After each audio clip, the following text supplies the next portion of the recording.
എല്ലാ പ്രിയപ്പെട്ട വിദ്യാർത്ഥികൾക്കും ഓൺലൈൻ ക്ലാസ്സിൻ്റെ പുതിയ അധ്യായത്തിലേക്ക് സ്വാഗതം. നമ്മൾ ഇന്നത്തെ ക്ലാസ്സിൽ ലീഡിനെ കുറിച്ചിട്ടാണ് ചർച്ച ചെയ്യാൻ പോകുന്നതെന്ന് നമ്മൾ നേരത്തെ പറഞ്ഞിട്ടുണ്ടായിരുന്നു. അതുകൊണ്ട് നമ്മൾ നേരെ നമ്മളുടെ ടോപ്പിക്കിലേക്ക് കിടക്കുകയാണ്. ലീഡ് എന്താണെന്നുള്ളതാണ്. നമ്മൾ ഒരുപാട് തവണ പഠിച്ച കാര്യങ്ങൾ വീണ്ടും വീണ്ടും ആവർത്തിക്കപ്പെടുകയാണ്. അതുകൊണ്ട് വളരെ ലൈറ്റായിട്ട് ഇതൊക്കെ ഒന്ന് പറഞ്ഞു പോകേണ്ട ഉത്തരവാദിത്വം മാത്രമേ നമുക്കിപ്പോൾ ഉള്ളൂ. നിങ്ങൾ പഠിച്ച കാരണങ്ങൾ കൊണ്ട് നിങ്ങൾക്കിത് വീണ്ടും ഓർത്തെടുക്കാൻ വളരെ ഈസി ആയിരിക്കും. The lead or opening paragraph is the most important part of a news story. It gives reader the most important information in a clear, concise and interesting manner. It also establishes the voice and direction of an article. ഒരു ആർട്ടിക്കിളിനെ സംബന്ധിച്ചുള്ള അതിൻ്റെ തുടക്കം, അതിൻ്റെ first പാരഗ്രാഫിനെയാണ് lead എന്ന് പറയുന്നത്. അതിലൂടെയാണ് ആ സ്റ്റോറിയെ ആ ഒരു റീഡർക്ക് മനസ്സിലാക്കി കൊടുക്കാൻ കഴിയുന്നത്. ഒപ്പം തന്നെ എങ്ങോട്ടാണ് ഈ ഒരു മെസ്സേജ് കൊണ്ടുപോകുന്നത്, അല്ലെങ്കിൽ ഈ വാർത്ത എങ്ങോട്ടാണ് നമ്മൾ ഡയറക്റ്റ് ചെയ്യുന്നതെന്ന് ലീഡ് വായിച്ചാൽ തന്നെ മനസ്സിലാവണം. Tips for writing a lead. നിങ്ങളൊരു ലീഡ് എഴുതുമ്പോൾ ശ്രദ്ധിക്കേണ്ട കാര്യങ്ങൾ. The 5 W's and H.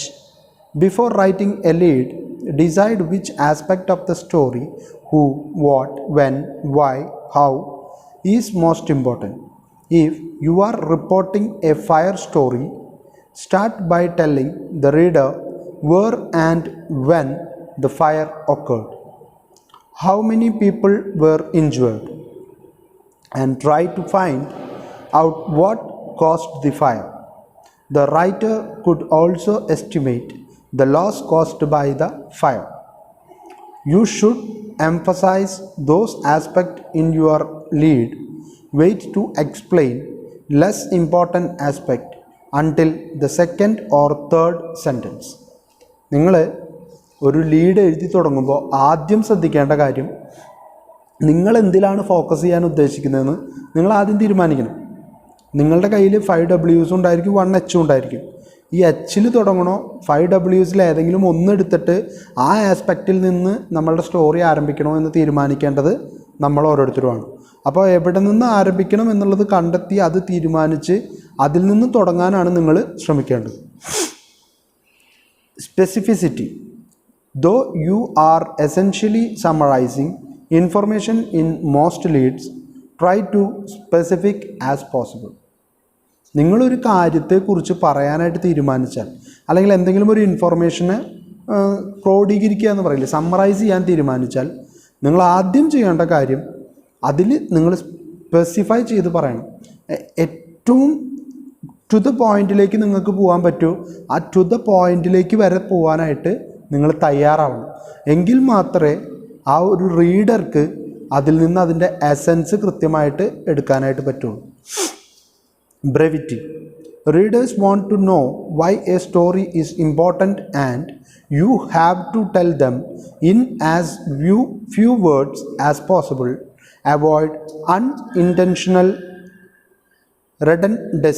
redundancy. Go right to the heart of the story. Many writers make the mistake of overusing adverbs and adjectives in their leads. Concentrate instead on using strong verbs and nouns. നിങ്ങളെപ്പോഴും ശ്രദ്ധിക്കേണ്ട ഒരു കാര്യമാണ് brevity. Brevity എന്ന് പറഞ്ഞാൽ ഒരു another type of correctness or clarity എന്നുള്ള രീതിയിലാണ്. നിങ്ങൾ ഏറ്റവും കൃത്യമായിട്ട് നിങ്ങളുടെ ടോപ്പിക് എന്താണോ ആ ടോപ്പിക്കിന് മാത്രം കോൺസെൻട്രേറ്റ് ചെയ്തുകൊണ്ടായിരിക്കണം നിങ്ങളുടെ സ്റ്റോറി മുന്നോട്ട് പോകേണ്ടത്. അതിലേക്ക് ഫ്ലേവർ പോലെ ആഡ്വേർബ്സും അഡ്ജക്റ്റീവ്സും ഒന്നും ആഡ് ചെയ്യേണ്ട കാര്യമില്ല.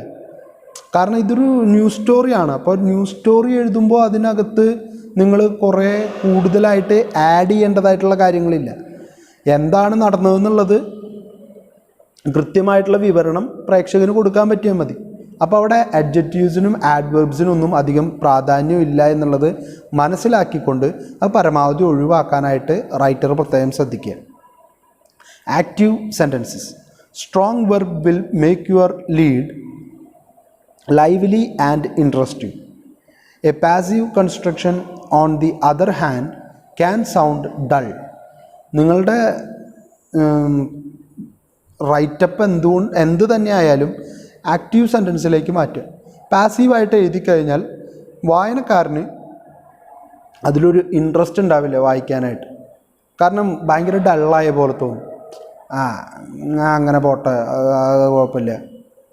അതേസമയം ഇങ്ങനെ ഉണ്ടാകുന്നു എന്നുള്ളൊരു തോന്നലുണ്ടാക്കിയെടുത്താൽ അതിനെ ആക്റ്റീവാക്കി മാറ്റിയാൽ പ്രേക്ഷകനത് വായിക്കാൻ താല്പര്യം കൂടുതലുണ്ടാവും. കാരണം ലൈവ്നെസ് തോന്നും അദ്ദേഹത്തിന്. അതിനു വേണ്ടിയിട്ടാണ് ആ വാക്ക് ഉപയോഗിക്കുന്നത്. ഹോണസ്റ്റി, സത്യസന്ധത എന്തായാലും വേണം, അതിൽ തർക്കമില്ല. A lead is an implicit promise to your readers. You must be able to deliver what you promise in your lead. നിങ്ങൾ സത്യസന്ധരായിരിക്കണമെന്ന് പറയാൻ കാരണം നിങ്ങളുടെ ഓരോ വാക്കും അത് ജനങ്ങൾക്ക് കൃത്യമായിട്ടുള്ള അറിവ് കൊടുക്കുന്നതായിരിക്കണം. ഒപ്പം തന്നെ എന്താണോ നിങ്ങൾ ലീഡായിട്ട് എഴുതിയിട്ടുള്ളത് അത് പ്രൂവ് ചെയ്യാൻ അല്ലെങ്കിൽ അതിനെക്കുറിച്ചുള്ള ക്ലാരിറ്റി കൊടുക്കാൻ നിങ്ങൾക്ക് അതിൽ ത്രൂ ഔട്ട് സാധിക്കണം എന്നുള്ളതാണ്. ഇനി ഡിഫറെൻറ്റ് ടൈപ്പ് ഓഫ് ലീഡ്സ് നമ്മൾ മുൻപ് പഠിച്ചിട്ടുള്ളതാണ്. Summary leads. This is most traditional lead in news writing. Straight news leads tend to provide answers to the most important 3 or 4 of the 5 W's and H. Decide what need to answered first and provide information. Summary lead എന്ന് പറഞ്ഞു കഴിഞ്ഞാൽ മെയിനായിട്ടും നിങ്ങൾ 5 W's and 1 H'ൽ 1, 2, 3 കാര്യങ്ങൾക്കുള്ള ഉത്തരം ലീഡിൽ തന്നെ കൊണ്ടുവരാനായിട്ട് ശ്രമിക്കുന്ന രീതിയാണ് സമ്മറി ലീഡ് എന്ന് പറയുന്നത്. കാരണം ആ ടോട്ടൽ സ്റ്റോറിയെ നിങ്ങൾ സമ്മറൈസ് ചെയ്യാനായിട്ട് ശ്രമിക്കുന്നു എന്നർത്ഥം. Second one, anecdotal lead. Sometimes beginning A story with a quick anecdote can capture the attention of the reader. The anecdote must be interesting and must closely illustrate the articles main point. If you use this approach, specificity and concrete detail are essential, and the broader significance of the anecdote should be clarified in the first few sentences that follow the leads. Anecdote എന്ന് വെച്ച് കഴിഞ്ഞാൽ അതിൽ നിന്ന് തന്നെ, ടോപ്പിക്കിൽ നിന്ന് തന്നെ ഒരു മെയിൻ ഇൻസിഡൻറ്റ് എടുത്തുകൊണ്ട് അല്ലെങ്കിൽ ഒരു മെയിൻ വാക്കിനെയോ വാചകത്തെയോ സ്പെസിഫൈ ചെയ്തുകൊണ്ട് എഴുതുന്ന രീതിയാണ്. Question lead. This can be useful in grabbing attention, but they are rarely as effective as the other type of leads in terms of clearly and concisely providing the main point of a story. In this case, the second paragraph must carry a lot of the weight that would normally be handled in the lead. Question lead എന്ന് പറയുന്നത് നിങ്ങളൊരു ചോദ്യം ചോദിക്കുകയാണ്, ആ ചോദ്യത്തിനെ base ചെയ്തുകൊണ്ടായിരിക്കും നിങ്ങളുടെ lead start ചെയ്യുന്നത്. പക്ഷേ അതിനുള്ള ഉത്തരങ്ങളും എന്തുകൊണ്ട് എന്നുള്ളൊരു ചോദ്യമാണ് നിങ്ങൾ ചോദിക്കുന്നതെങ്കിൽ നിങ്ങൾക്ക് ഒരുപാട് കാര്യങ്ങൾ അതിനകത്ത് പറയാനുണ്ടായിരിക്കും. അപ്പോൾ ലീഡിൽ എന്തെങ്കിലും ഒരു ചോദ്യം ഇട്ട് കൊടുത്തുകൊണ്ട് പ്രേക്ഷകൻ്റെ ശ്രദ്ധയെ പിടിച്ച് വലിക്കുക. അതിനുള്ളപ്പോൾ ഒരു ഉദാഹരണമാണ് ഇപ്പോൾ ലേറ്റസ്റ്റായിട്ട് കേൾക്കുന്നതാണ്, കയ്യിലുള്ള സ്വർണം ഇനി വിൽക്കാൻ കഴിയില്ല. കയ്യിലുള്ള സ്വർണം ഇനി വിൽക്കാൻ കഴിയില്ല എന്ന് എന്തിട്ട് ഈ പറയണം? പഴയ സ്വർണം വിൽക്കാൻ പാടില്ല. ഇങ്ങനെയൊക്കെയാണ് ഹെഡ്ലൈൻ അല്ലെങ്കിൽ സ്റ്റാർട്ടിങ് പാരഗ്രാഫിൽ കൊടുക്കുന്നത്. എന്നിട്ട് താഴത്തേക്ക് വായിച്ചു പോകുമ്പോഴാണ് പറയുക, BIS ഹോൾമാർക്ക് മുദ്രയില്ലാത്ത അല്ലെങ്കിൽ BIS അല്ലാത്ത സ്വർണം ഇനി വിൽക്കാനായിട്ട് അനുവദിക്കില്ല. അത് കുഴപ്പമില്ല, BIS അല്ലെങ്കിൽ ഇപ്പം തന്നെ കൊണ്ടുപോയിട്ട് അത് മാറ്റി പുതിയ സ്വർണ്ണം എടുത്ത് BIS മാറ്റിയാൽ മതി, പ്രശ്നം തീർന്നു. അപ്പോൾ ആൾക്കാരെ ഒരു ചോദ്യം ഇട്ട് തന്നിട്ട് അതെന്തുകൊണ്ട് എന്ന് ചോദിച്ചാൽ അതെന്തുകൊണ്ട് എന്ന് അറിയണമെങ്കിൽ ആ വാർത്ത മുഴുവൻ വായിക്കണം. ഇതാണ് അവരുടെ ക്വസ്റ്റ്യൻ ലീഡ് എന്ന് പറയുന്നത്. Contrast lead highlights conflict or differences by drawing the attention to circumstances and time. It is used for stories about disagreement or unusual circumstances. Contrast lead എന്ന് പറഞ്ഞു കഴിഞ്ഞാൽ, കോൺട്രാസ്റ്റ് ചെയ്യുക എന്ന് പറഞ്ഞാൽ രണ്ടും കൂടിയിട്ട് ഇതാവുന്ന ഒരവസ്ഥയാണ്. ഇവിടെ കോൺട്രാസ്റ്റ് എന്ന് പറയുമ്പോൾ അവർ ഇപ്പോൾ ഞാൻ ഒരഭിപ്രായം പറഞ്ഞു, അതിൻ്റെ പിറ്റേ ദിവസം വേറൊരാൾ എന്നെ എതിർത്തുകൊണ്ടൊരു അഭിപ്രായം പറഞ്ഞു. ആ എതിർപ്പ് രേഖപ്പെടുത്തുക. ഇപ്പോൾ ഒരു ഉദാഹരണം പറയുകയാണെങ്കിൽ, ഞാൻ നിങ്ങളുടെ ക്ലാസ്സിൽ വന്നിട്ട് ഒരു കാര്യം പറയുകയാണ്, നിങ്ങളുടെ എക്സാം എന്തായാലും ഈ ആഴ്ചയല്ല അടുത്ത ആഴ്ചയാണ് നടത്തുന്നത്. അതിൻ്റെ പിന്നാലേക്ക് നീന മിസ് ക്ലാസ്സിൽ വന്നിട്ട് പറയുകയാണ്, എക്സാം ഈ ആഴ്ച തന്നെ നടക്കും, ആരൊക്കെ എന്തൊക്കെ പറഞ്ഞാലും എക്സാം നടത്തിയിരിക്കും. പിറ്റേ ദിവസം അതൊരു പത്രവാർത്തയായിട്ട് വരുമ്പോൾ ഈ കോൺട്രാസ്റ്റ് ലീഡിലാണ് എഴുതുന്നതെങ്കിൽ എന്തെഴുതും? അരുണും നീനയും 2 തട്ട്, അല്ലെങ്കിൽ വിജയം ആരുടെ പക്ഷത്ത്, അരുണിനൊപ്പമോ നീനയ്ക്കൊപ്പമോ? ഇങ്ങനെയൊക്കെ ചോദിച്ചാൽ ഞങ്ങൾ തമ്മിൽ ഭയങ്കര അലമ്പാന്നുള്ള കാര്യത്തിന് വേറൊരു തർക്കമില്ലാതാവില്ലേ? അത് യാഥാർത്ഥ്യമല്ല കേട്ടോ. ഇനിയിപ്പോൾ അരുൺ സാറും നീന മിസ്സും തല്ലാല്ലേ വിചാരിക്കല്ല മക്കളെ, ഞങ്ങൾ തമ്മിൽ യാതൊരു പ്രശ്നവുമില്ല. ഞാനൊരു ഉദാഹരണം നിങ്ങൾക്ക് പെട്ടെന്ന് ഹൈലൈറ്റ് ചെയ്യാൻ വേണ്ടി പറഞ്ഞത്. ഞങ്ങൾ ടീച്ചേഴ്സ് തമ്മിൽ അടിയായി എന്ന് കേട്ടാൽ അതായിരിക്കുമല്ലോ കുട്ടികൾക്ക് ഏറ്റവും ഇൻട്രസ്റ്റിംഗ് ആയിട്ടുള്ള ടോപ്പിക്. സോ ആ ഒരു വൈരുദ്ധ്യം എടുത്തു കാണിക്കുക. ആരെങ്കിലും തമ്മിലുള്ള അഭിപ്രായ വ്യത്യാസങ്ങൾ, ഒരാൾ പറഞ്ഞതിന് മറ്റൊരാൾ എതിർത്തെങ്കിൽ, 2 രാജ്യങ്ങൾ തമ്മിലുള്ള കോൺഫ്ലിക്റ്റുകൾ, ഇതിനെയൊക്കെ ബേസ് ചെയ്തുകൊണ്ട് എഴുതുന്നതിനാണ് കോൺട്രാസ്റ്റ് ലീഡ് എന്ന് പറയും. Teaser lead teases the imagination or withhold information to provoke readers' curiosity. ആളുകളിൽ ഒരു താല്പര്യം ജനിപ്പിക്കുന്ന രീതിയിൽ എഴുതുക. ടീസറിൻ്റെ ഉദ്ദേശം എന്താ നിങ്ങൾക്കറിയാലോ, സിനിമയുടെ ടീസറുകൾ ഇറങ്ങും. ടീസറുകളിൽ 1 മിനിറ്റിൽ താഴെയായിരിക്കും ടീസർ ഇറങ്ങുന്നത്. ഈ ടീസർ എന്തിനാണ് ഇറക്കുന്നത്? ആ 1 മിനിറ്റ് കൊണ്ട് ആ സിനിമയിലെ പ്രധാന ഭാഗങ്ങളും 5 ഡയലോഗുകളുടെ ഒരു കഷ്ണമൊക്കെ ആഡ് ചെയ്തിട്ട് മാക്സിമം നമ്മളെ എൻ്റർടൈൻ ചെയ്ത് വയ്ക്കുക, അല്ലെങ്കിൽ നമ്മൾ ആ ഒരു ആകാംക്ഷയുടെ മുൾമുനയിൽ കൊണ്ടുപോയി നിർത്തുക, ആ പടം കാണാനായിട്ട് നമ്മളെ പ്രേരിപ്പിക്കുക. അത് തന്നെയാണ് ടീസർ ലീഡ് എന്ന് പറയുന്നതും. നിങ്ങൾക്ക് സർപ്രൈസിങ് ആയിട്ടുള്ള എന്തെങ്കിലും ഒരു കാര്യത്തിൽ നിന്ന് തുടങ്ങുക. അപ്പോൾ അതെന്താണെന്ന് പൂർണ്ണമായിട്ട് മനസ്സിലാക്കാൻ വേണ്ടി നിങ്ങളത് മുഴുവൻ വായിക്കും. Quotation lead. കൊട്ടേഷൻ മീൻസ് ആരെങ്കിലും പറഞ്ഞ വാചകത്തെ ഉപയോഗിച്ചുകൊണ്ട് തന്നെ ലീഡ് തുടങ്ങുന്നതിന്. The quotation must be directly related to the topic. Be sure to put it within quotation mark and give credit to the person who said it. അത് മാത്രം നമ്മൾ ശ്രദ്ധിച്ചാൽ മതി. നിങ്ങളൊരു കൊട്ടേഷൻ ലീഡാണ് എഴുതുന്നതെങ്കിൽ നിങ്ങൾ എഴുതുന്ന കൊട്ടേഷൻ ആരുടെയാണോ അത് ഡബിൾ ഇൻവെർട്ടഡ് കോമയിൽ മാർക്ക് ചെയ്യാനായിട്ട് പ്രത്യേകം ശ്രദ്ധിക്കുക. ഒപ്പം ഇന്ന ആളാണ്, രമേശ് ചെന്നിത്തലയാണത് പറഞ്ഞു, മുഖ്യമന്ത്രി പിണറായി വിജയൻ പറഞ്ഞു എന്നുള്ള കാര്യം നിങ്ങൾക്ക് പറയാനായിട്ട് പറ്റണം. കാരണം ആരെ പറഞ്ഞതെന്ന് പറയാതെ ഒരു വാചകം കൊട്ടേഷനായിട്ട് കൊടുത്തു കഴിഞ്ഞാൽ അത് ആർക്കും ഇല്ലാത്തൊരവസ്ഥയിൽ പോകും. Date line. A date line includes the name of a city or town and sometimes the country that tell the reader where the story occurred. Date line നിങ്ങൾ കണ്ടിട്ടുണ്ടായിരിക്കും. ഇപ്പോൾ ഒരു വാർത്ത എഴുതി കഴിഞ്ഞാൽ അതിൻ്റെ തൊട്ട് താഴെ തിരുവനന്തപുരം, തൃശ്ശൂർ, ഡൽഹി എന്നൊക്കെ പറഞ്ഞിട്ട് കൊടുക്കും. അതിനെയാണ് ഡേറ്റ് ലൈൻ എന്ന് പറയും. Before high speed transmission of data it also included the date. ചില സമയങ്ങളിൽ അതിൻ്റെ കൂടെ ഡേറ്റും കൂടി ഉണ്ടായിരിക്കും. തിരുവനന്തപുരം 12/8/2020 അങ്ങനെയും കൂടി വരാറുണ്ട്. Which is why it is called a date line. ഇങ്ങനെ ഡേറ്റും കൂടി ചേർന്ന് വരുന്നതുകൊണ്ടാണ് ഇതിന് ഡേറ്റ് ലൈൻ എന്ന് വിളിക്കുന്നത്. പക്ഷേ ഇന്നത്തെ കാലത്ത് അങ്ങനെ ഡേറ്റ് ലൈൻ ഒന്നും ഇടാറില്ല. സ്ഥലം കൊടുക്കും, അല്ലാതെ ഡേറ്റ് അതിൻ്റെ കൂടെ ഓരോ വാർത്തയുടെയും കൂടെ കൊടുക്കാറില്ല. It is a line of copy acknowledging the source or origin of a news dispatch, published article or other work. It is placed at the beginning of the article. These are the first words in the lead of a story which give name of the place from which the story was sent. അപ്പോൾ ഇത് എവിടെ നിന്നൊക്കെയാണ്? പലയിടത്തുനിന്നും നമുക്ക് പലതരത്തിലുള്ള വാർത്തകൾ വരുന്നതുകൊണ്ട് ഏത് വാർത്ത എവിടെ നിന്ന് വന്നു എന്ന് തിരിച്ചറിയുന്നതിന് വേണ്ടിയിട്ടാണ് ഇങ്ങനൊരു ഡേറ്റ് ലൈൻ സംവിധാനം ഏർപ്പെടുത്തിയിട്ടുള്ളത്. ഇന്നിപ്പോൾ അതിൻ്റെ ഒന്നും ആവശ്യമില്ല. കാരണം വളരെയധികം വാർത്തകൾ ലോകത്തിൻ്റെ പല കോണുകളിൽ നിന്നും മാധ്യമങ്ങളിലേക്ക് എത്തിക്കൊണ്ടിരിക്കുകയാണ്. അപ്പോൾ അതിൻ്റെ ഡേറ്റിനോ സ്ഥലത്തിനോ ഒന്നും വലിയ പ്രാധാന്യം ഇപ്പോൾ കൊടുക്കുന്നില്ല. By line. It is where the name of the reporter is given. It is located under head line. അത് നിങ്ങൾ കണ്ടിട്ടുണ്ടായിരിക്കുമല്ലോ. ബൈ ലൈൻ എന്ന് വെച്ചാൽ ആരാണിത് എഴുതിയത് എന്നുള്ള ക്രെഡിറ്റ് അയാൾക്ക് കൊടുക്കുന്ന രീതിയാണ്.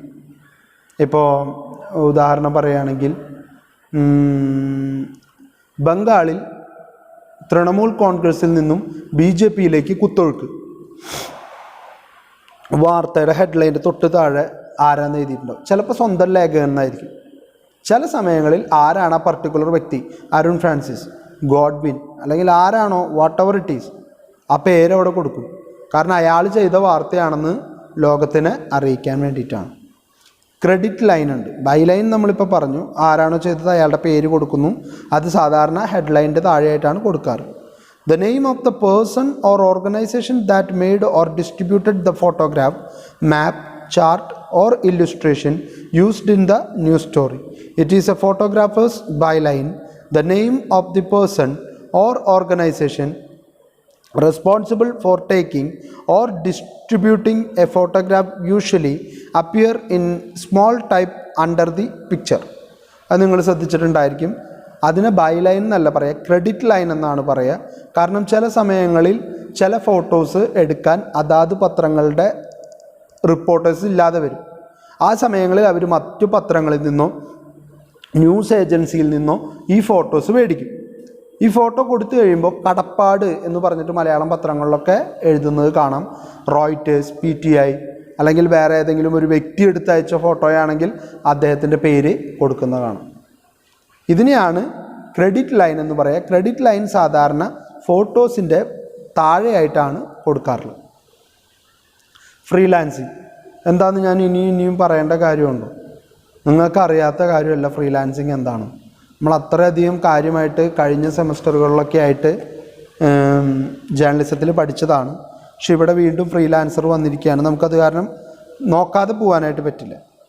A freelance journalist is somebody who is self-employed and is not committed to a particular newspaper or magazine. Freelancers may charge by the number of pages or per project.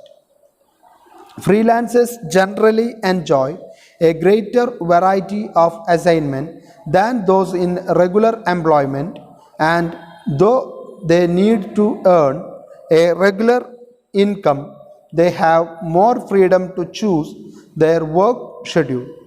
Their experience can also lead to the broad portfolio of a work and the establishment of a network of clients. The major drawback is the uncertainty of the work and thus income, and the lack of company benefit such paid holidays and bonuses. Many freelancers are not overly concerned about the loss of any one establishment that buys their work, as it leads to the loss of only a portion of their income. എന്താ പ്രശ്നം എന്ന് വെച്ച് കഴിഞ്ഞാൽ, freelancer എന്ന് പറയുന്നത് ഒരു സ്ഥാപനത്തിലും committed അല്ലാത്ത ജേർണലിസ്റ്റുകളെയാണ് freelancers എന്ന് പറയുന്നത്. ഫ്രീലാൻസേഴ്സിനെ സംബന്ധിച്ചുള്ള ഏറ്റവും വലിയ ലാഭം എന്ന് പറയുന്നത് അവർ ബൗണ്ടഡ് അല്ല. അവർക്ക് എപ്പോൾ വേണമെങ്കിലും വർക്ക് ചെയ്യാനും അല്ലെങ്കിൽ വർക്ക് ടൈമിങ്ങിൽ ഒരു ഫ്രീനെസ് ഫീൽ ചെയ്യാനുള്ള സാഹചര്യം ഉണ്ടാക്കിയെടുക്കാം. അവർക്ക് ഇഷ്ടമുള്ളപ്പോൾ ജോലിക്ക് പോവാം, പോവാതിരിക്കാം, ഒക്കെ അവരുടെ താല്പര്യമാണ്. പക്ഷേ രണ്ട് പ്രശ്നങ്ങളാണുള്ളത്. ഒന്നാമത്തെ കാര്യം, അവർക്ക് സ്ഥിരതയുള്ള ഒരു ജോലി ഉണ്ട് എന്ന് പറയാനായിട്ട് പറ്റില്ല. രണ്ട്, ഇൻകത്തിൻ്റെ കാര്യത്തിലും അവർക്ക് സ്ഥിരത ഉണ്ടായിരിക്കില്ല. ഈ രണ്ട് പ്രശ്നങ്ങളെയും ഓവർകം ചെയ്യാൻ അവർക്ക് പറ്റിയാൽ മാത്രമേ, അവർക്കൊരു കൺസിസ്റ്റൻസിയിലെത്താൻ പറ്റിയാൽ മാത്രമേ അതുകൊണ്ട് നേട്ടമുള്ളൂ. അപ്പോൾ ഫ്രീലാൻസിങ് ചെയ്യുന്നവരുടെ ഏറ്റവും വലിയ പ്രശ്നം ഇതാണ്. അവർക്ക് പൂർണ്ണമായിട്ടും ഡെഡിക്കേറ്റഡ് ആയിട്ടൊരു സ്ഥാപനത്തിൽ ഞങ്ങൾക്കിങ്ങനെ ജോലി ഉണ്ട് എന്ന് പറയാനായിട്ട് ഒരിക്കലും സാധിക്കില്ല. Market research is very important to freelancers. They have to research the magazine and then write the article accordingly. It means learning about the readership and the style of the magazine. To cover the advertisements and subject matter of the article featured will give you an idea about the typical reader's gender, age, likes and dislikes, and their point of view on current affairs. Next, you need to do a detailed examination of article in the magazine. You need to study the language and tone used. Pay attention to the angle of the article. Do they give useful information or are they purely for entertainment purposes or mixture of both? നിങ്ങൾ ശ്രദ്ധിക്കേണ്ട കാര്യമെന്ന് പറയുന്നത്, നിങ്ങളൊരു research ചെയ്യാൻ തീരുമാനിക്കുകയാണെങ്കിൽ, as A freelancer എന്ന രീതിയിൽ ഒരു research ചെയ്യാൻ തീരുമാനിച്ചാൽ, നിങ്ങൾ ആർക്ക് വേണ്ടിയിട്ടാണോ റിസർച്ച് ചെയ്യാനായിട്ട് തീരുമാനിച്ചിരിക്കുന്നത്, ആ തീരുമാനിച്ചിരിക്കുന്നവരുടെ താല്പര്യം എന്താണെന്നുള്ളത് കൃത്യമായിട്ട് മനസ്സിലാക്കാൻ നിങ്ങളെക്കൊണ്ട് സാധിക്കണം. വിച്ച് മീൻസ് ചില മാധ്യമങ്ങൾക്ക് അല്ലെങ്കിൽ ചില മാഗസിൻസിന് ചില ആൾക്കാരോട് താല്പര്യം ഉണ്ടായിരിക്കും, ചില പ്രസ്ഥാനത്തോട് താല്പര്യം ഉണ്ടായിരിക്കും, ചില വിഭാഗം ആളുകളോട് താല്പര്യം ഉണ്ടായിരിക്കും. അതുപോലെ തന്നെ ഓരോ മാഗസീനും വായിക്കുന്ന പ്രത്യേക ഏജ് ലിമിറ്റിൽ പ്രത്യേക കാറ്റഗറിയിൽപ്പെട്ട വ്യത്യസ്തമായിട്ടുള്ള ആൾക്കാരുണ്ടായിരിക്കും. അപ്പോൾ ആരാണ് നമ്മളുടെ സോ കോൾഡ് റീഡേഴ്സ് എന്നുള്ളത് കൃത്യമായിട്ട് മനസ്സിലാക്കുകയും ആ മനസ്സിലാക്കിയതിനെ ബേസ് ചെയ്തുകൊണ്ട് വേണം നമ്മളുടെ ആർട്ടിക്കിളുകൾ പ്രിപ്പയർ ചെയ്യാനായിട്ട്. അപ്പോൾ അതൊരു ഫ്രീലാൻസറെ സംബന്ധിച്ചിടത്തോളം വളരെ ബുദ്ധിമുട്ട് പിടിച്ചൊരു ഘടകമാണ്. ഇതിങ്ങനെ മനസ്സിലാക്കി അതിനനുസരിച്ച് അദ്ദേഹത്തിൻ്റെ ആറ്റിറ്റ്യൂഡിലും അദ്ദേഹത്തിൻ്റെ റൈറ്റിങ്സിലും ആവശ്യമായിട്ടുള്ള മാറ്റങ്ങൾ വരുത്തേണ്ടി വരും. A freelancer can either write the entire article or then send it to the chosen magazine or they can pitch the idea to the feature editor first and then decide whether to write it or not. The freelancer can send a query letter first, putting forward their idea and asking if it is something the establishment would be interested in. രണ്ട് രീതിയിൽ ഫ്രീലാൻസറെ സംബന്ധിച്ചിടത്തോളം work ചെയ്യാം. ഒന്നെങ്കിൽ അദ്ദേഹം ചെയ്തു കഴിഞ്ഞ വർക്കിനെ കൃത്യമായിട്ട് പൂർണ്ണമാക്കിയതിനു ശേഷം ഏതെങ്കിലും ഒരു ചൂസൺ മാഗസീൻ അയച്ചു കൊടുക്കാം. രണ്ടാമത്തെ ഓപ്ഷൻ എന്ന് പറയുന്നത്, ഏതെങ്കിലും ഒരു മാഗസീനിലെ ഒരു ഫീച്ചർ നിങ്ങൾക്ക് വേണമെങ്കിൽ എഡിറ്റർ പറയുന്നതിനനുസരിച്ച് അതിനെ രൂപപ്പെടുത്തിയെടുക്കാം. കാരണം അവരുടെ മാഗസീനിൽ അത് വരണമെങ്കിൽ ഈ ഒരു ആംഗിളിലൂടെ എഴുതണമെന്ന് അവർക്ക് നിർബന്ധമുണ്ടെങ്കിൽ അതങ്ങനെ ചെയ്തു കൊടുക്കാൻ നമ്മൾ ബാധ്യസ്ഥരാണ്. അതർവൈസ് അങ്ങനെ ചെയ്യാൻ എനിക്ക് പറ്റില്ല എന്ന് പറഞ്ഞു കഴിഞ്ഞാൽ അവർ വേറെ ആളെ വെച്ചിട്ട് അത് ചെയ്യിക്കും. അപ്പോൾ ഫ്രീലാൻസറായിട്ടുള്ള നമുക്ക് കിട്ടാനുള്ള ഒരു ഇൻകം കിട്ടാതെ പോകും.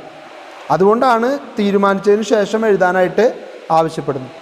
Before starting to write, you have to do some research on the chosen topic. The opening paragraph of your article is very important.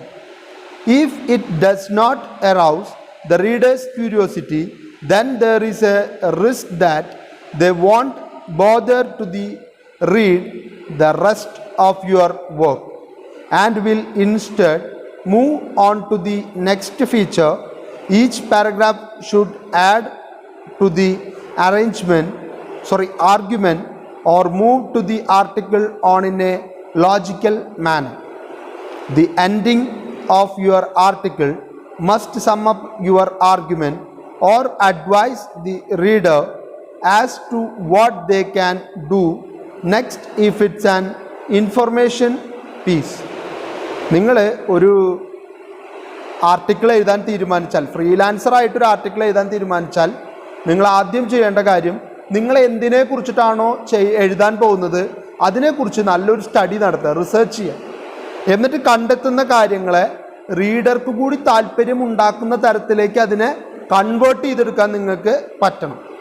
എന്നാൽ മാത്രമേ നമ്മൾ എഴുതിയത് പൂർണ്ണമായിട്ടും വായിക്കാൻ റീഡർ തയ്യാറാവുള്ളൂ. ഒരു പുതുമയില്ല, ഒരു ആകാംക്ഷ ജനിപ്പിക്കുന്നില്ലെങ്കിൽ നമ്മളെന്തിനാണത് വായിക്കുന്നത്? നമ്മളത് വളരെ ഫ്രീ ആയിട്ട് വിട്ടുകളയും. അങ്ങനെ സംഭവിക്കാതിരിക്കാൻ വേണ്ടിയിട്ടാണ് പറയുന്നത്, ഒരു ക്യൂരിയോസിറ്റി ജനിപ്പിക്കാവുന്ന രീതിയിൽ പാരഗ്രാഫുകളെ അറേഞ്ച് ചെയ്യാനും നിങ്ങൾ റിസർച്ചിലൂടെ കണ്ടെത്തിയ കാര്യങ്ങളെ ക്രോഡീകരിച്ച് ഒരു മാറ്ററാക്കി മാറ്റാനും ആസ് എ റൈറ്റർ എന്ന രീതിയിൽ നിങ്ങൾക്ക് സാധിക്കണം. Choosing an angle will depend to a large extent upon your target market. You must be aware of what is currently being written about the subject you are interested in and see whether you can come up with an unusual angle. If you can, you would be maximizing your chances of getting your piece published. നിങ്ങൾ ഒരു കാര്യം കണ്ടെത്തി കഴിഞ്ഞാൽ അതിനെ ഏത് ആംഗിളിലാണ് അതിനെ നിങ്ങൾ present ചെയ്യാൻ പോകുന്നതെന്ന് തീരുമാനിക്കണം. കാരണം നിങ്ങളുടെ ആംഗിളാണ് നിങ്ങളുടെ സ്റ്റോറിയുടെ വാല്യൂ തീരുമാനിക്കുന്നത്. പ്രേക്ഷകനെ സംബന്ധിച്ചിടത്തോളം അത് വായിക്കണോ വേണ്ടയോ എന്നുള്ളത് തീരുമാനിക്കുന്നത് അതിൻ്റെ ഒരു ആംഗിൾ കൂടി നോക്കിയിട്ടാണ്. അപ്പം നിങ്ങളുടെ പ്രേക്ഷകൻ്റെ വായനയുടെ കാര്യത്തിൽ മാത്രമല്ല, നിങ്ങളുടെ ആർട്ടിക്കിള് ഒരു പത്രസ്ഥാപനം തിരഞ്ഞെടുക്കണമെങ്കിൽ നിങ്ങൾ ചൂസ് ചെയ്തിരിക്കുന്ന ആംഗിൾ കൃത്യമായിരിക്കണം. അവർക്ക് കൂടി അപ്രോപ്രിയേറ്റ് ആയിട്ടുള്ളൊരു ആംഗിളിലൂടെ ആയിരിക്കണം നിങ്ങൾ ആ വിഷയത്തെ കൈകാര്യം ചെയ്തിരിക്കുന്നത്. Every one has their own style of writing, but A freelancer must study the style of the article in the magazine they are targeting. എല്ലാവർക്കും സ്വന്തസിദ്ധമായിട്ടുള്ളൊരു സ്റ്റൈൽ ഉണ്ടായിരിക്കും എഴുതാൻ. ഞാൻ എഴുതുന്ന രീതിയിലായിരിക്കില്ല ഒരു കാര്യത്തെ തന്നെ നിങ്ങൾ റിപ്പോർട്ട് ചെയ്യുന്നുണ്ടായിരിക്കും. പക്ഷെ ഫ്രീലാൻസറെ സംബന്ധിച്ചിടത്തോളം അയാൾ ഏതു മാധ്യമത്തിലാണോ അയാളുടെ വാർത്ത കൊടുക്കാനായിട്ട് ഉദ്ദേശിക്കുന്നത് അവരെ തൃപ്തിപ്പെടുത്താവുന്ന രീതിയിലേക്ക് അദ്ദേഹത്തിൻ്റെ സ്റ്റൈലും അദ്ദേഹത്തിൻ്റെ ടോണും അദ്ദേഹത്തിൻ്റെ ഡയറക്ഷനും അദ്ദേഹം മാറ്റിയെടുത്തേ മതിയാവും. അല്ലാത്ത പക്ഷം അദ്ദേഹത്തെ അവർ നെഗ്ലക്റ്റ് ചെയ്യാനുള്ള സാധ്യത കൂടുതലാണ്. Your article needs to fit in the magazine style. It needs to be understandable and interesting, but you make an effort to retain your own voice and identity. നിങ്ങൾ കൃത്യമായിട്ട് നിങ്ങളുടെ ഒരു സ്റ്റൈലിലേക്ക് അതിനെ മാറ്റിയെടുക്കുകയും ആ ആർട്ടിക്കിളിനെ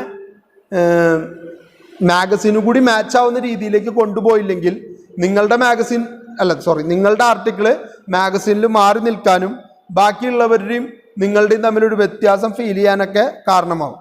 പക്ഷേ എപ്പോഴും നിങ്ങളുടെ ഐഡൻറ്റിറ്റിയും നിങ്ങളുടെ ഒരു ആശയപരമായിട്ട് നിങ്ങൾക്കുള്ളൊരു താല്പര്യവും നിലനിർത്തിക്കൊണ്ടുപോകാനും പ്രത്യേകം ശ്രദ്ധിക്കണമെന്നാണ് പറയുന്നത്. ഇനി ഫോർത്ത് സെഗ്മെൻ്റ് ആണ് എഡിറ്റിംഗ്. എന്താണ് എഡിറ്റിംഗ് എന്നൊക്കെ നമ്മൾ കണ്ടിട്ടുള്ളതാണ്. The reporter is the radar of a newspaper, which is its outside surveillance mechanism, while the editor is the gatekeeper, a decision maker who decides what will be published and what should be rejected. ഒരു റിപ്പോർട്ടറെ സംബന്ധിച്ചിടത്തോളം ഒരു പത്രസ്ഥാപനത്തിൻ്റെ റഡാറാണ്. Radar എന്താ ചെയ്യുക? ചുറ്റും surveillance തന്നുകൊണ്ടേയിരിക്കും. എവിടെ നിന്നാണ് നമ്മൾ attack വരുന്നതെന്ന് കണ്ടെത്താനാണ് റഡാറുകൾ ഉപയോഗിക്കുന്നത്. അതുപോലെയാണ് റിപ്പോർട്ടർ ഈ ലോകം മുഴുവൻ ചുറ്റി നടന്ന് അവർക്ക് വേണ്ട വാർത്തകളൊക്കെ അന്വേഷിച്ച് കണ്ടുപിടിക്കും. അതേസമയം ഈ കണ്ടുപിടിച്ചതൊക്കെ കൊണ്ട് അവർ ഈ പത്രസ്ഥാപനത്തിലേക്ക് വരുമ്പോൾ അവിടെ ഒരു ഗേറ്റ് കീപ്പർ ഉണ്ടായിരിക്കും. ഈ വാർത്തയെ അകത്തേക്ക് വിടണോ പുറത്തേക്ക് വിടണോ എന്ന് തീരുമാനിക്കാനായിട്ട് നിൽക്കുന്ന ഒരു ഗേറ്റ് കീപ്പർ ഉണ്ടായിരിക്കും. അയാളെയാണ് എഡിറ്റർ എന്ന് വിളിക്കുന്നത്. The editor decides the format of the news story, its length, and where it should be appear on the newspaper. The main consideration in editing is to tell the story in a fewest words possible. ഒരു എഡിറ്ററെ സംബന്ധിച്ചിടത്തോളം ഏറ്റവും ചുരുങ്ങിയ വാചകങ്ങളിൽ ഒരു വലിയ കാര്യത്തെ summarise ചെയ്യുക എന്നുള്ളതാണ് അദ്ദേഹത്തിൻ്റെ ഏറ്റവും ഭാരിച്ച ഉത്തരവാദിത്വം. ഒപ്പം തന്നെ ഈ വാർത്ത പ്രസിദ്ധീകരിക്കണോ വേണ്ടയോ, എത്ര ലെങ്ത് വേണം, എന്തായിരിക്കണം ഇതിൻ്റെ ഒരു ടോൺ, എങ്ങനെയായിരിക്കണം ഇതിൻ്റെ മാനറിസം, ഏത് ആംഗിളിലൂടെ ഈ സ്റ്റോറി കൊണ്ടുപോകണം, ഇത്തരത്തിലുള്ള എല്ലാ കാര്യങ്ങളിലും അവസാന വാക്ക് തീരുമാനിക്കുന്നത് എഡിറ്ററായിരിക്കും. Clarity can be ensured by avoiding complex sentences constructions and by using familiar expressions. Accuracy should not be compromised on. നിങ്ങൾക്ക് കിട്ടിയിട്ടുള്ള കാര്യങ്ങൾക്ക് കൃത്യത വരുത്താൻ മാക്സിമം ശ്രമിക്കണം. യാതൊരു കാരണവശാലും തെറ്റായിട്ടുള്ളൊരു മെസ്സേജ് നിങ്ങൾ മൂലം ജനങ്ങളിലേക്ക് എത്താനായിട്ട് അത് കാരണമാവരുത്. There are several editorial positions in national dailies and each person has specific duties. The city editor assigns reporters to their respective beat to collect news stories from the city and they check the quality of the stories submitted. ഒരു city എഡിറ്ററെ സംബന്ധിച്ചിടത്തോളം അദ്ദേഹം ആ സിറ്റിയിൽ നിന്നും കിട്ടാൻ സാധ്യതയുള്ള വാർത്തകൾ എവിടെ നിന്നൊക്കെയാണെന്ന് മനസ്സിലാക്കി അതാത് മേഖലകളിലേക്ക് ഓരോ റിപ്പോർട്ടേഴ്സിനെ പറഞ്ഞയച്ച് അവർ കൊണ്ടുവരുന്ന വാർത്തകൾ വായിച്ചു നോക്കി ഏതാണോ ജനങ്ങൾക്ക് ഏറ്റവും കൂടുതൽ താല്പര്യപ്രദമാവുക എന്നുള്ളത് തിരിച്ചറിഞ്ഞ് അത് പത്രത്തിൽ പ്രസിദ്ധീകരിക്കുന്ന ആളാണ് എഡിറ്റർ എന്ന് പറയുന്നത്. The new editor is usually the active head of the copy desk.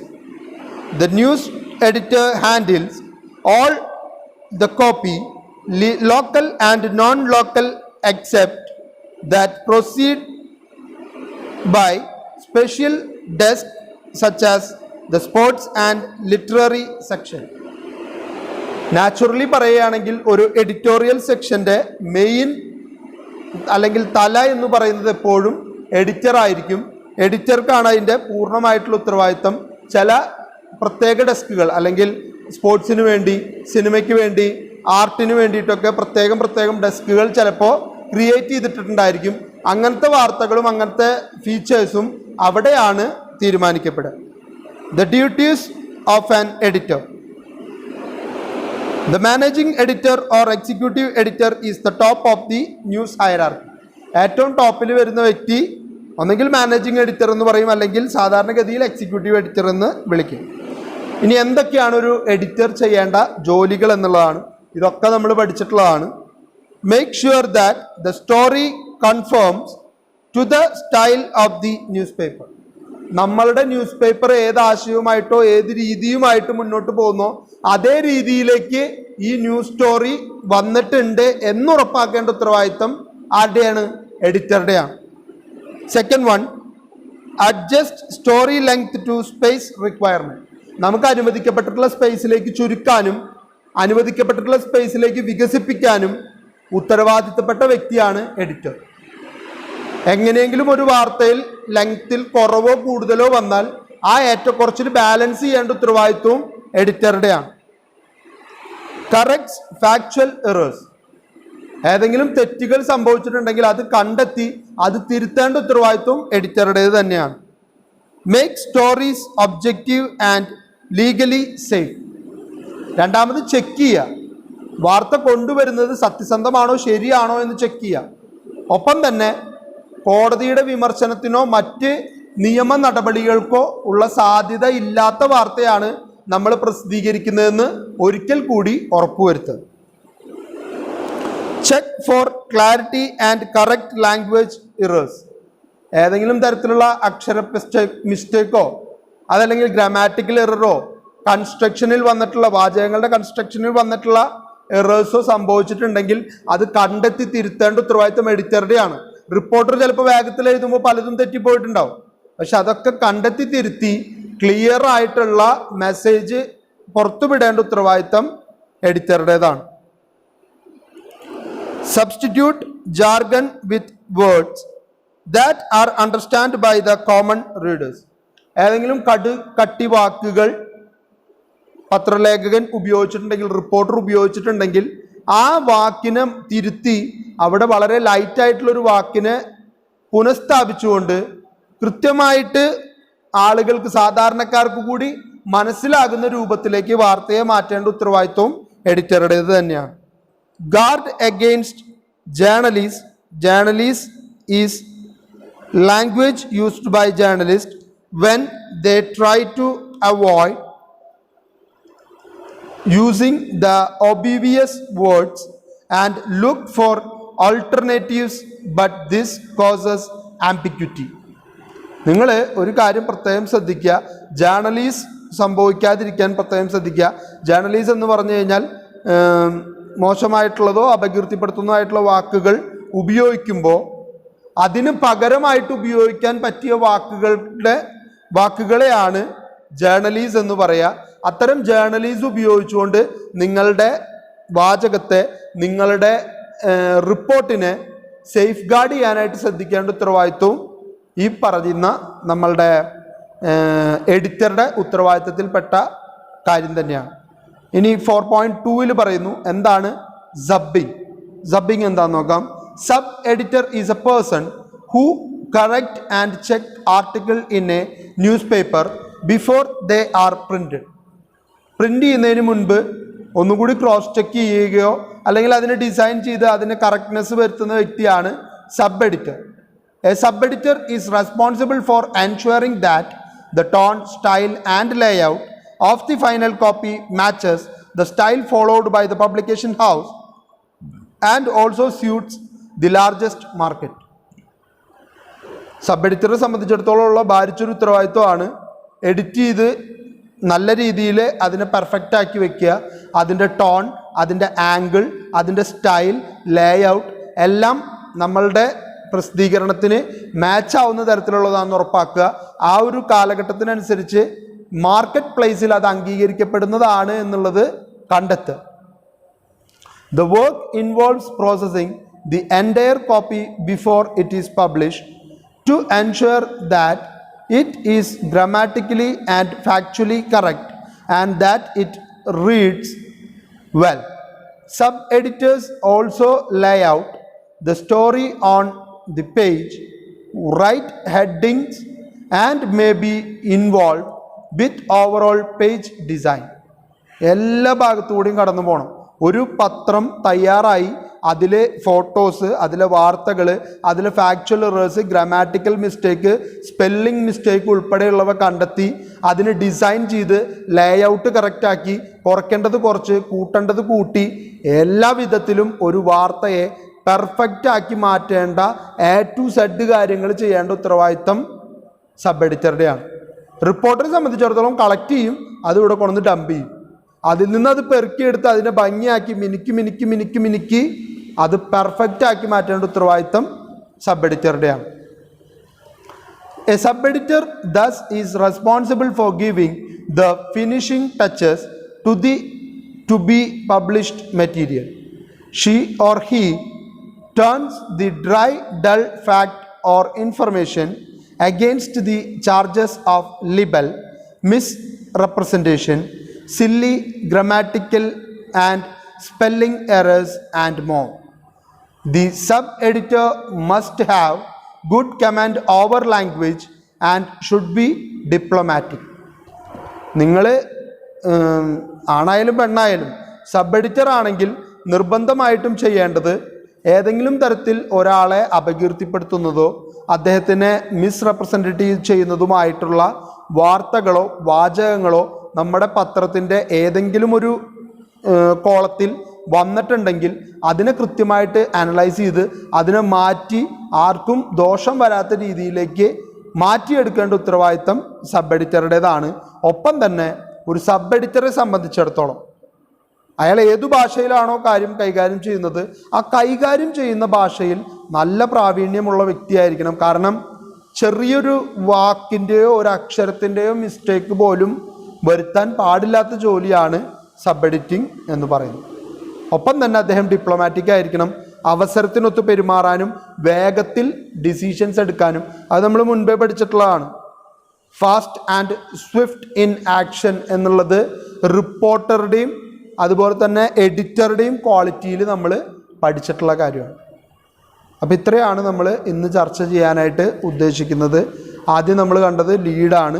Lead എങ്ങനെ എഴുതണമെന്ന് കണ്ടു. അതിനുശേഷം എന്തൊക്കെയാണ് ലീഡിൽ ഉണ്ടായിരിക്കേണ്ടതെന്ന് കണ്ടു. എത്ര തരം ലീഡുകൾ ഉണ്ടെന്ന് നമ്മൾ ചർച്ച ചെയ്തു. അതിൽ പ്രധാനമായിട്ട് quotation lead, teaser lead, contrast lead, question lead, anecdote lead, summary lead, ഇത്രയും ടൈപ്പ് ഓഫ് ലീഡ്സ് ആണുള്ളതെന്ന് നമ്മൾ പറഞ്ഞു. അതിനുശേഷം ചില ലൈനുകൾ പരിചയപ്പെട്ടു. Date line, by line, credit line. മൂന്നും എന്താണെന്ന് മനസ്സിലായിട്ടുണ്ടാവും. ഡേറ്റ് ലൈൻ എന്ന് പറയുന്നത് ശരിക്കും സ്ഥലത്തിൻ്റെ പേര് കൊടുക്കുന്നതിനെയാണ് ഡേറ്റ് ലൈൻ എന്ന് പറയുന്നത്. മുൻപൊക്കെ അതിനോടൊപ്പം തന്നെ ഡേറ്റും കൊടുത്തിരുന്നു, അതുകൊണ്ടാണ് അതിന് അങ്ങനെ ഒരു പേര് വന്നിരിക്കുന്നത്. ബൈ ലൈൻ എന്ന് പറയുന്ന ആരാണോ ആ ഒരു വർക്ക് ചെയ്തിരിക്കുന്നത് ആ വർക്ക് ചെയ്തിരിക്കുന്ന ആളുടെ പേര് വരുത്തുന്നതിനെയാണ് ബൈ ലൈൻ എന്ന് പറയുന്നത്. ക്രെഡിറ്റ് ലൈൻ എന്ന് പറയുന്നത് കടപ്പാടാണ്. ആരാണോ ഇത് ചെയ്യാൻ നമ്മളെ ഹെൽപ്പ് ചെയ്തത് അല്ലെങ്കിൽ ആരാണോ നമുക്ക് ഫോട്ടോ തന്നത് അയാളുടെ പേര് ആ ഫോട്ടോയ്ക്ക് താഴെയായിട്ട് കൊടുക്കുന്നതിനെയാണ് നമ്മൾ ക്രെഡിറ്റ് ലൈൻ എന്ന് പറയുന്നത്. ഫ്രീലാൻസ് എന്താണെന്നൊക്കെ നമ്മൾ ഒരുപാട് തവണ പറഞ്ഞതാണ്. സ്ഥിരതയില്ലാത്ത, ആരുടെയും കീഴിൽ വർക്ക് ചെയ്യാത്ത സ്വതന്ത്രമായിട്ടുള്ള ജേർണലിസ്റ്റുകളെയാണ് ഫ്രീലാൻസേഴ്സ് എന്ന് വിളിക്കുന്നത്. എഡിറ്റിംഗ് പ്രോസസ്സിനെ കുറിച്ച് നമ്മൾ പറഞ്ഞു. സബ് എഡിറ്ററുടെ ഡ്യൂട്ടിയാണ് അദ്ദേഹം എഡിറ്റ് ചെയ്യണം, അതിൽ കറക്റ്റ്നെസ് ഉണ്ടോയെന്ന് ചെക്ക് ചെയ്യണം, യാതൊരു വിധത്തിലുള്ള ഫോൾട്ട് സംഭവിച്ചിട്ടില്ല എന്ന് ഉറപ്പാക്കണം. ലിബല് സംഭവിച്ചിട്ടില്ല എന്നുള്ളത് ഉറപ്പാക്കണം. ലാംഗ്വേജിൽ നല്ല നോളജ് ഉള്ള വ്യക്തിയായിരിക്കണം. ഇത്രയാണ് ഇന്നത്തെ ക്ലാസ്സിൽ നമ്മൾ ചർച്ച ചെയ്യാനായിട്ട് ഉദ്ദേശിക്കുന്നത്. അടുത്ത ക്ലാസ്സിൽ നമ്മൾ പ്രൂഫ് റീഡിങ്ങിലേക്കാണ് പോകുന്നത്. പ്രൂഫ് റീഡിങ് എന്താണെന്നും നമ്മൾ കഴിഞ്ഞ വർഷങ്ങളിൽ ജേർണലിസത്തിൽ പഠിച്ചിട്ടുള്ളതാണ്. പക്ഷേ ഇവിടെ വീണ്ടും ആവർത്തിക്കേണ്ടി വന്നിരിക്കുകയാണ്. അതുകൊണ്ട് പ്രൂഫ് റീഡിങ് എന്താണെന്നുള്ളത് നമുക്ക് നെക്സ്റ്റ് ക്ലാസ്സിൽ ചർച്ച ചെയ്യാം. അപ്പോൾ എടുത്ത കാര്യങ്ങളെ നന്നായിട്ട് പഠിക്കുക. എക്സാമുകളൊക്കെ വളരെ വളരെ വേഗത്തിലാണ് വന്നുകൊണ്ടിരിക്കുന്നത്. അപ്പോൾ അതിനു വേണ്ടിയിട്ട് പ്രിപ്പയർ ചെയ്യാനും നിങ്ങൾ പ്രത്യേകം മറക്കാതിരിക്കുക. ഇതൊക്കെ നിങ്ങൾ പഠിച്ച കാര്യങ്ങളാണ്. വീണ്ടും ഒന്നും കൂടി റീകളക്ട് ചെയ്യുക എന്നുള്ള ഉത്തരവാദിത്തം മാത്രമേ നിങ്ങൾക്കുള്ളൂ. അത് കൃത്യമായിട്ട് നിങ്ങൾ നിർവഹിച്ചാൽ നല്ല മാർക്കോടുകൂടി ഈ സബ്ജക്റ്റ് പാസ്സാവാനായിട്ട് നിങ്ങളെക്കൊണ്ട് എല്ലാവരെ കൊണ്ടും സാധിക്കും എന്നുള്ളത് 100% ഉറപ്പാണ്. സോ കൊറോണ വൈറസിനെതിരെ ജാഗ്രത പുലർത്തിക്കൊണ്ടേയിരിക്കുക. ഡേഞ്ചറസ് ആയിട്ടുള്ളൊരു സിറ്റുവേഷനിലൂടെയാണ് പോയിക്കൊണ്ടിരിക്കുന്നത്. അത് തിരിച്ചറിഞ്ഞ് കൃത്യമായിട്ടുള്ള നിയന്ത്രണങ്ങളും ആവശ്യമായിട്ടുള്ള തരത്തിലുള്ള വസ്തുക്കളുടെ ഉപയോഗമൊക്കെ നിങ്ങൾ നടത്താനായിട്ട് പ്രത്യേകം ശ്രദ്ധിക്കുക. Thank you.